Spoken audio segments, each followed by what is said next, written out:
Before we begin, I want to talk about soil types. And I've not ever done it here, so I'm not really sure what we're gonna run into. But you've got three main soil types that you'll end up running into: sand, loam, and clay. Clay is the hardest to dig into. Oh, gosh. Oh! That is not going to work there. It went right. Oh, it went, Okay. That is not going to work there. Try that. You're on a hill. Yeah, well, one leg No, it sunk went down into Yeah. the ground. All right. Okay.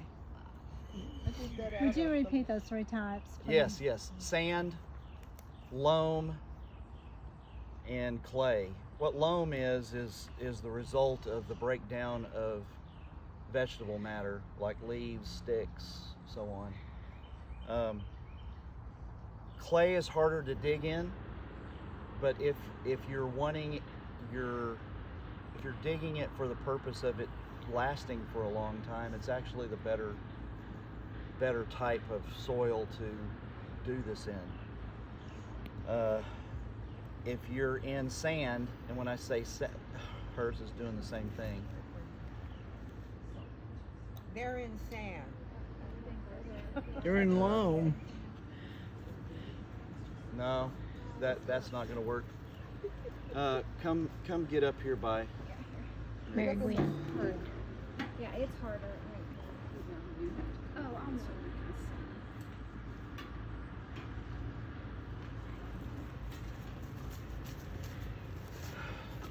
If you find that you're in sand, you're just kind of out of luck, because when you try to do this, it's just going to cave in on you. Hopefully this is loamy enough here that it's going to hold its form. If it's not, then we may have to move elsewhere.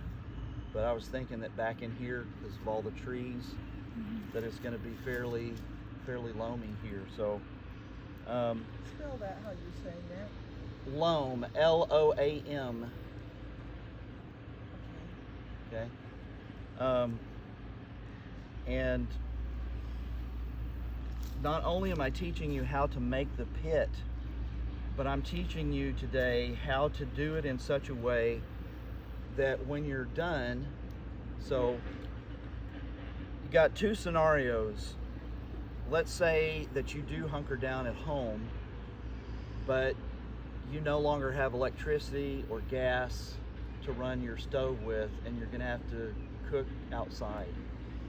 So you would be able to do this at your house, and it would be a semi-permanent installation that you're going to keep using over and over.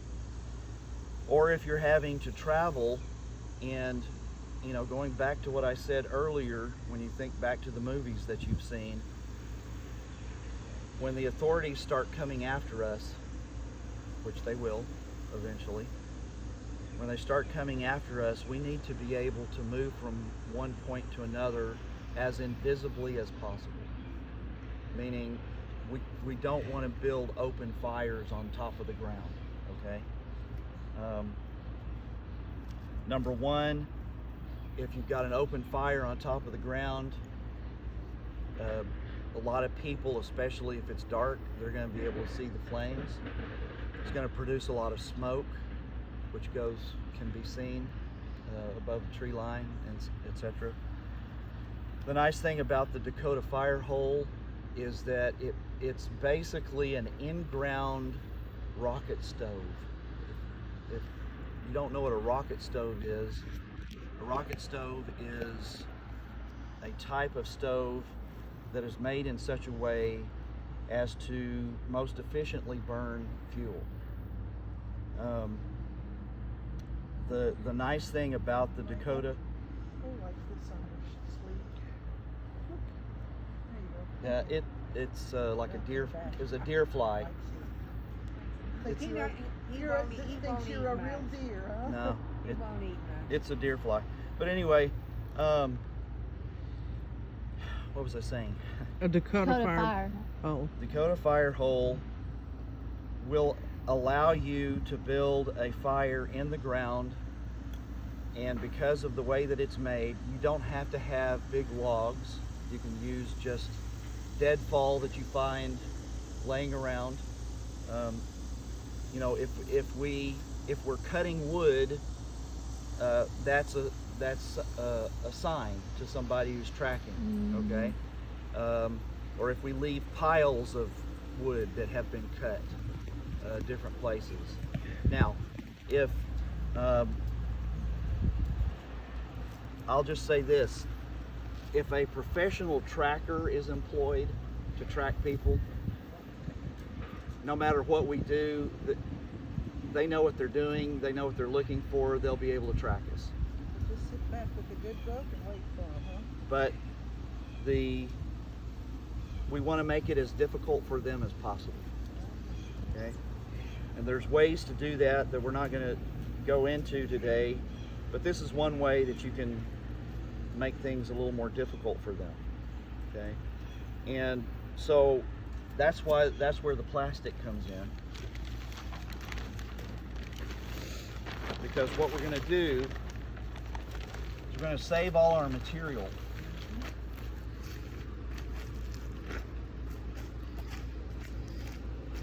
So we're not gonna go out over here and scrape up a bunch of leaves to use to burn, because again, that's leaving a sign that someone has been there. Okay, now we will, in the area where we're going to be digging, we're going to take up all the material that's on the top of the ground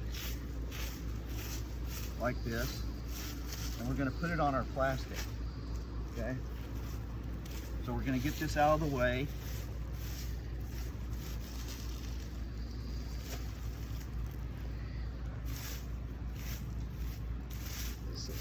And I actually want to try to get back here in this area where there's plant life, because of and you'll see the reason why.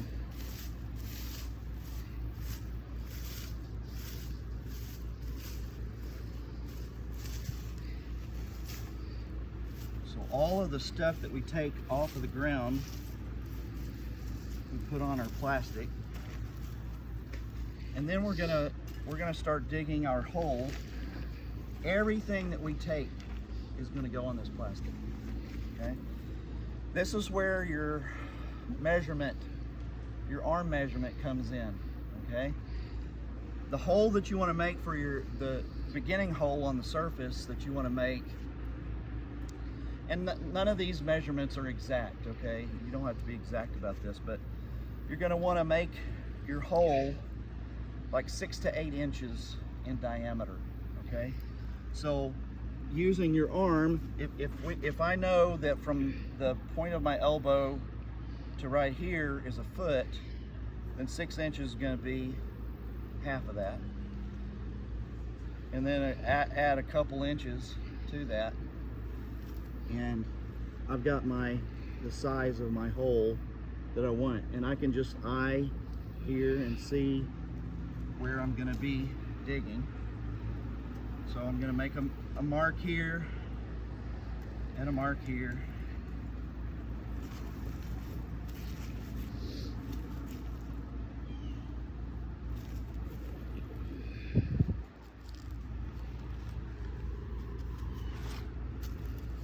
All right, so now I'm going to cut. Now I don't know whether this is going to hold together or not. It doesn't matter if it doesn't. You're thinking that the foliage will have the roots that hold it together. Yes. Yeah, that's what I figured. I'm going to take a surface plug .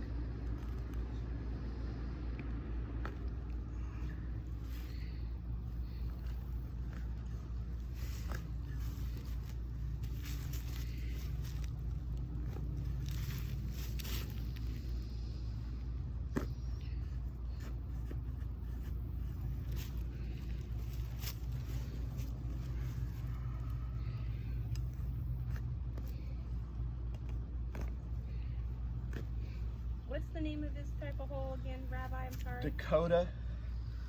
Dakota Fire Pit. Like the state? Yeah. Dakota. Yeah. North or south? You take a pick. So I'm going to take that, lay that on my plastic, and now I'm going to start making my hole, digging my hole out.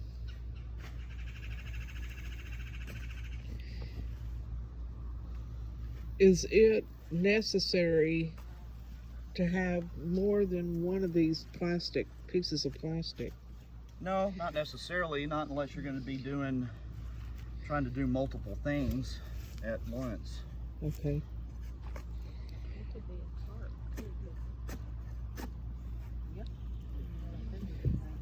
I have a question. Uh-huh. On the plastic, can you buy it or purchase it as a roll of this type of plastic, or does it come in sheets, or how does it? It comes as a roll. Okay. Now you'll probably end up getting way more than you actually need.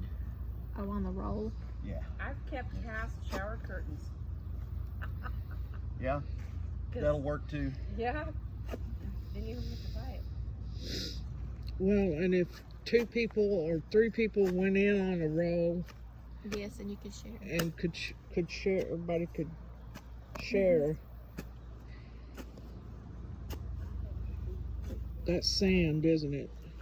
It is, but it's They have loom. it's loamy sand. Yeah. So it's not too awfully bad.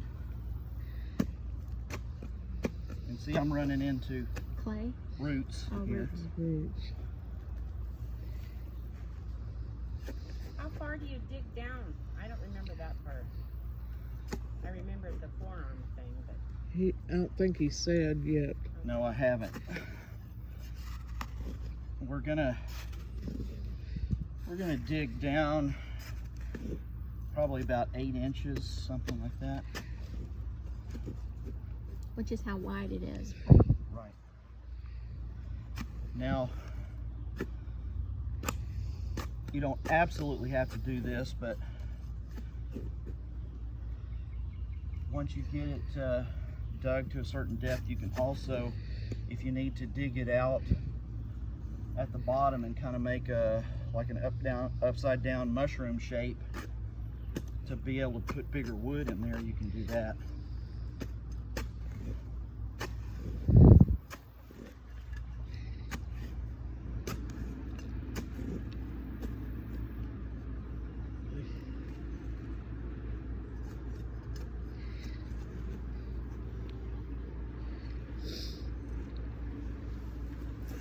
Did this get its name from the state or the Indians? You got me. I don't know.